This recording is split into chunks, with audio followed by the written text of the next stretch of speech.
Hey, this is Seth with Digital Marketing Career Blueprint. I show people how to get life-changing jobs in digital marketing with no previous experience or education. And that includes my very special guest today, Tyson, who was struggling working as an insurance account manager or something like that, and also doing odd jobs, waiting tables, really not able to progress financially or in his career when he found my course. He also has a passion for lacrosse, and he wasn't able to do that, obviously, if you're working full-time at a job that you don't like. So he found my course, got digital marketing skills, and now he has a remote job making $50,000 a year. And on top of that, he's also been able to use digital marketing to build out his lacrosse coaching business. So he's using digital marketing and the flexibility to pursue his passion and support himself financially. So this is actually a really interesting, kind of cool, unique story. I'm very excited to share it with you. Thanks for being here, Tyson.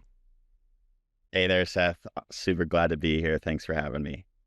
My pleasure. So why don't you tell us a little bit about your current job that you have right now?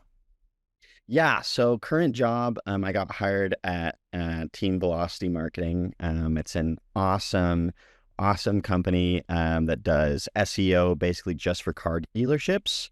But they have a ton of clients all around the US. I am located in Washington, so I'm just hitting the dealerships that they give me on the West Coast. And I am, doing almost everything under the sun SEO wise for these dealerships. That's awesome. And do you like the work? What's it like working remotely? Oh, it's amazing. That was one of the biggest things that drew me to digital marketing is the work-life balance and working remote. I've had remote jobs before, like when I was working insurance, but they were like you are stuck at your desk for 8 hours a day versus I can be on the road, stop at a coffee shop, get a bunch of work done, and then hop back on the road with digital marketing. And it's such a blessing. And it's been awesome. The work-life balance is great. The work itself is great. I imagine with my experience too, I'm going to be progressing really fast here in terms of my position and my pay. Yeah, absolutely. And, you were telling me that you make, this base salary, but then you make more money from your own clients, digital marketing, and your lacrosse coaching clients. So you have kind of a unique situation. Why don't you tell people a little bit about, your whole situation, like all the jobs you're doing, and again, how digital marketing fits into that? Yeah, absolutely. I'm a busy bee. I do a lot of things. Wear a lot of hats. But around 5 years ago, when I first graduated college, I still had a passion for lacrosse, and I started coaching it, realizing there weren't a lot of coaches in the area, in the Pacific Northwest in general. I graduated from Oregon, and in order to have success as a coach, you really need to market yourself at the end of the day. And so that's how I really started getting into the idea of marketing myself. And, then I was just so fortunate to land upon I think it was Caleb Humis, one of his YouTube Shane, videos. Shane Hummus. Yeah, Shane Hummus. Yeah, Shane. Yeah, that's how I saw one of the videos on Digital Marketing Career Blueprint. And I just invested in that. And so right now I am working my own face-off clinics. Face-off is a very like niche position of lacrosse, and I am like the coach for that in the Pacific Northwest. So I travel up and down I-5 in Washington and Oregon. In fact, I'm house sitting right now in Oregon. Uh, Tonight, I'm actually driving up to Seattle. The day after that, I'm going to Tacoma, coaching these face-off lacrosse clinics. And I'm able to do that because I've built up a name for myself, both in coaching and in marketing myself. And digital marketing came in and really helped me do that on a more successful level because my project in the DMCB course was creating my own website and using my marketing expertise that I gained from the course to kind of market myself to clients. Yeah. And So you yeah, I just cut you off for a second. what you had said to me, just to clarify that, is that you actually built a website for your lacrosse coaching business, and now you're like ranked #1 on Google searches for people looking for this kind of lacrosse coach. So you're bringing in paid clients through your digital marketing. Yes. And and then so the next question is, and also guys, just to let you know, I mean, Tyson was only hired about a month and a half ago, so he's very new to this field.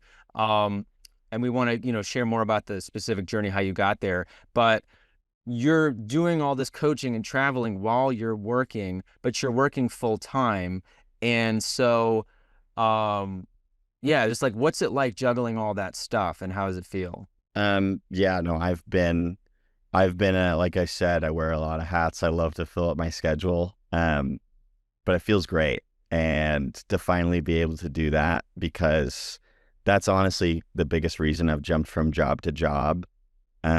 Because nothing I did in the past could, accommodate for how much I travel for lacrosse. And if it did accommodate, it sure as heck didn't pay well. So Team Velocity, I've had other students get hired there, and it sounds like a really great agency. So I just want to know, like, what was the process like of, you were sending out applications, and you were just sending out your resume based on the template I provide and the website you built yourself and the few clients you had. So how did it go, when you applied, and when they responded, was it like, what was the process like? How many interviews, and like, did they ask you like, oh, do you have 5 years experience, or like, tell us just all about it. Yeah, so they were asking for like I believe it was at least a year of experience. But I was more than comfortable saying the course was over a year of experience, because I kind of reviewed the course for quite a long time. And so I came into it, and, I was a little bit nervous. I was like, are they going to see me taking this courses and working with, these other clients that I was using for experience as a year of experience? So I got the interview, and as soon as they started interviewing me, I was like, oh, I'm qualified for this job.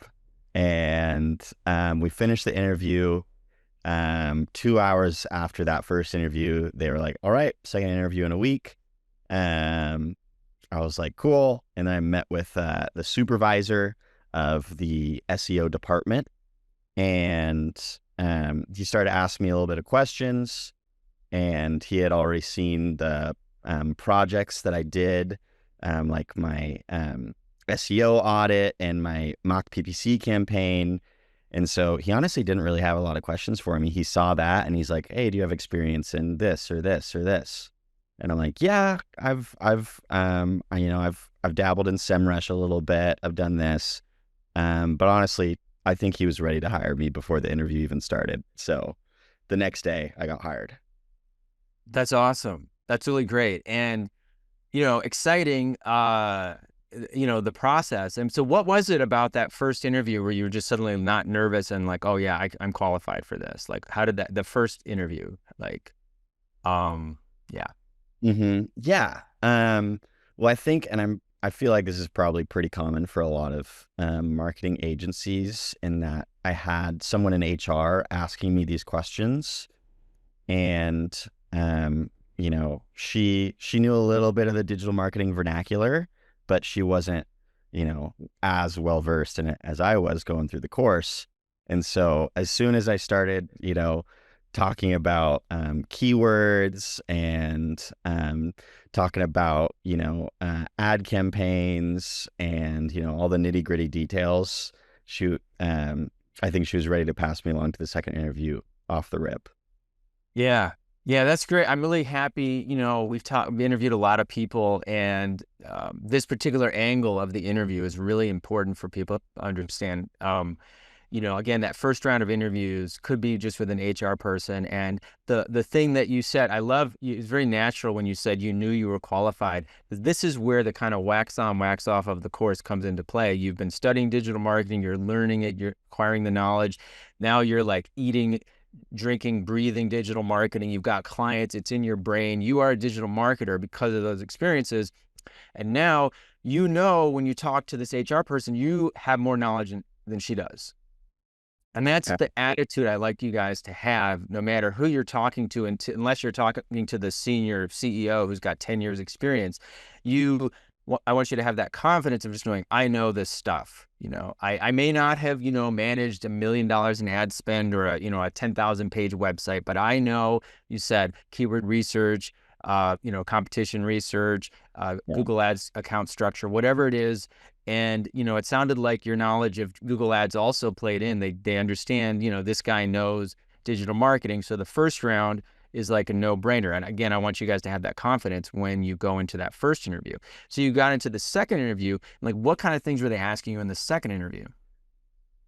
Yeah, in the second interview, he started to ask me general questions like, if you wanted a page to look better SEO wise or rank better, like what would you do? And I was like, oh yeah.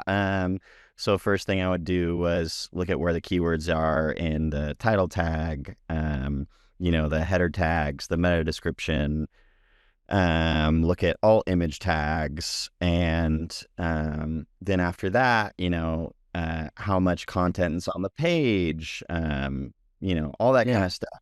And it's very like it wasn't any pressure. It was just like, oh yeah, I mean, I'm just like saying what I know here and what I've done in like the that's it, course. And guys. Yeah, if you're watching the interview, just like that's how you want to talk about it. This is where when people get too in their head and think they need to give this perfect technical answer. Now you can just see, just if you rewind this part, you can just see how Tyson is just naturally referring to his knowledge. It's not. It's like he knows this stuff.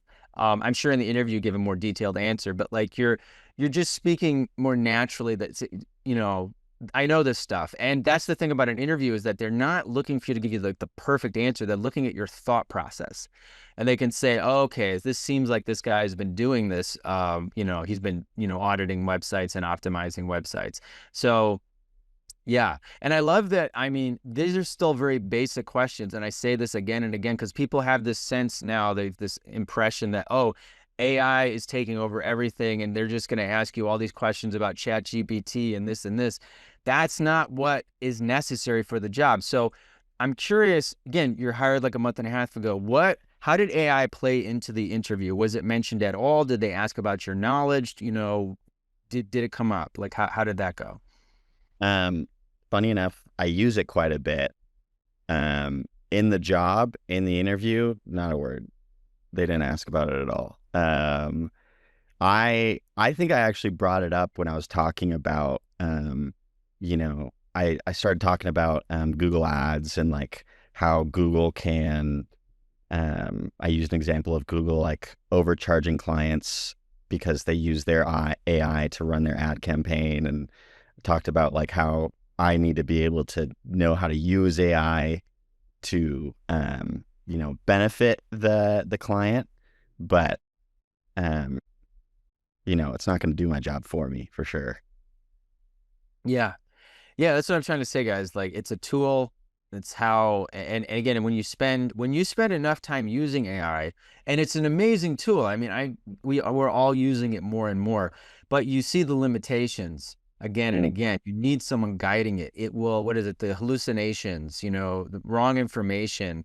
Um, and then the funniest thing to me about I'm seeing with GPT-5 coming out, everyone's like, oh, this is great. We can do all this market research. It's replacing this firm, that firm. And I was saying, well, where is its data coming from? We still use SEMrush and Ahrefs for keyword research because they have this just, their tools. If they're using AI with their tools, it's very powerful. But the general Chat GPT or Grok, whatever, doesn't have access to the kind of data that is going to actually help you rank better. It's going to give generalized or it can give specific feedback. But the point is of what I'm kind of rambling. I'm just trying to say is that it's limited and it's not the primary thing that's going to get you hired. And they still need people to do this job.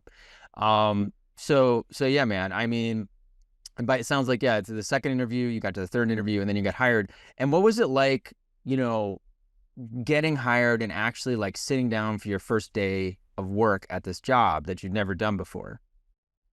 Um, it was awesome. I mean, it felt so gratifying because I did the course took me a while only because I was so busy outside of it. And also I'm like one of those people that really want to sink their teeth into it. So I went through the course 3, maybe 4 times.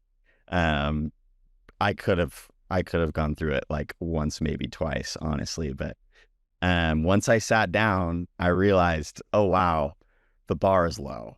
I know quite a bit in terms of marketing and SEO. And so as soon as I started working, like I realized right away, as soon as I get like the basics down of like understanding their software, um, I'm ready to progress. I'm ready to progress to a higher position, SEO analyst 2 or senior SEO analyst, um, just because I know my stuff. That's awesome, man. And I hope that's encouraging again for people that are in the course or thinking about it. It's like I always tell my students, you know more than you think. And this sounds like that's what you're talking about. Yeah. I am curious though, like when you sat down on that first day, like what were you actually doing on the job? Like how many clients are you handling? Are you optimizing the web pages? Are you doing like keyword research? Like what generally speaking, you don't have to give me all the specific, like generally what kind of work are you doing? Yeah.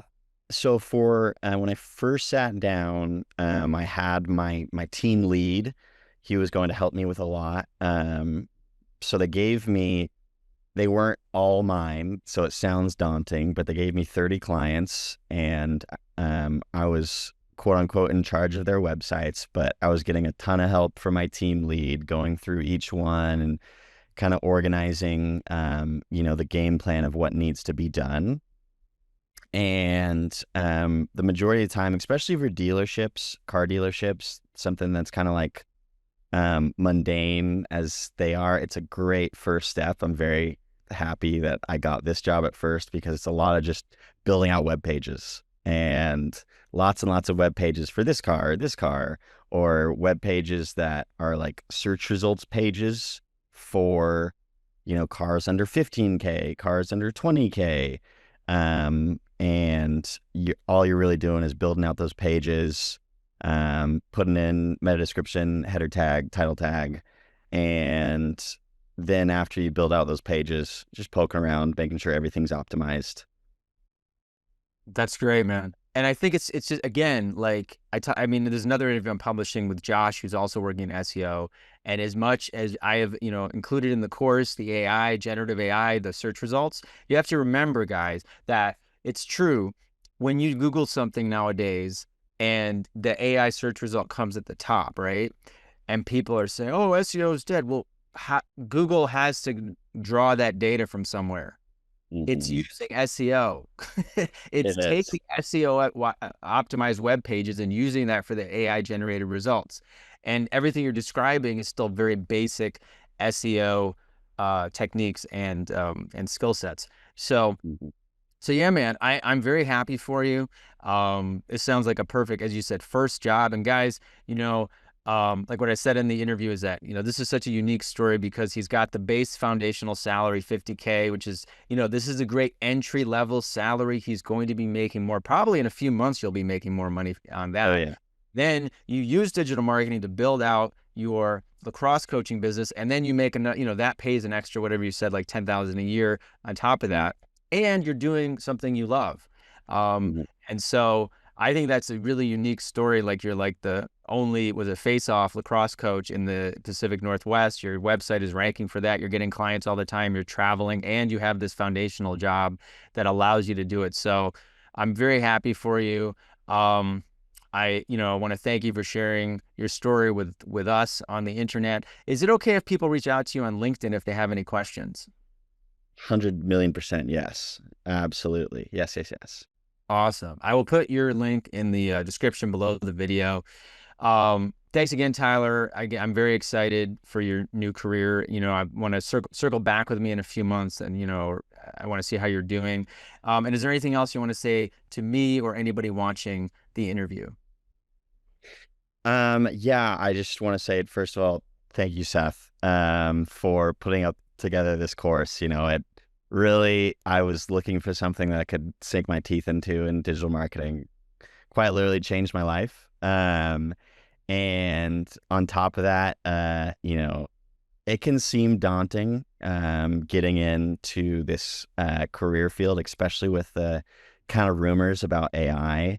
But to kind of touch on that, like the more AI progresses, if anything, the more digital marketers are needed to be able to, you know, control the AI and still like put ourselves at the helm, at the steering wheel. And so there's so much opportunity in this field, and it's so much fun and incredibly fulfilling too. So yeah, thank you, Seth. And if anybody wants to reach out, feel free to do so. You're welcome, and I appreciate that. And yeah, man, you said it really well. Yeah, the guys, there are so many opportunities still. I know and I've been here in the US just for a month. I've been out of the country, and I'm like, I think people are being influenced by very influential conversations out in the world about the economy, etc. Yes, the economy is slower than it was 3 years ago, but it's not like it stopped. That's what people don't get, how powerful the US economy is. And especially, I think, as it comes the end of the year and Black Friday happens again, there's going to be a CNBC article. I know it's, oh, new record for Black Friday spending. It'll be $9 billion in a day this year or something, whatever it is that companies are still advertising, people are still buying things, and these jobs still exist.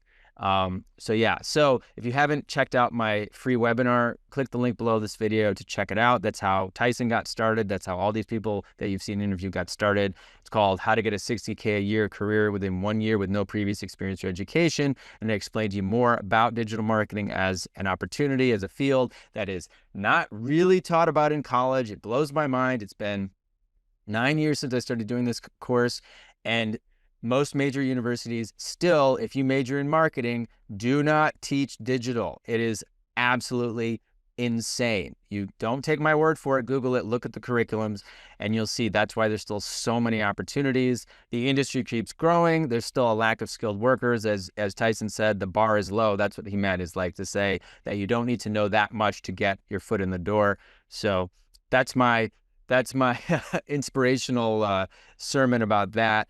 I hope you enjoyed the interview. Check out the the webinar by clicking the link below, and you can also click the link below if you want to reach out to Tyson. Yeah, man, great chatting with you, and let's stay in touch. Absolutely. Thank you so much, Seth. I appreciate it.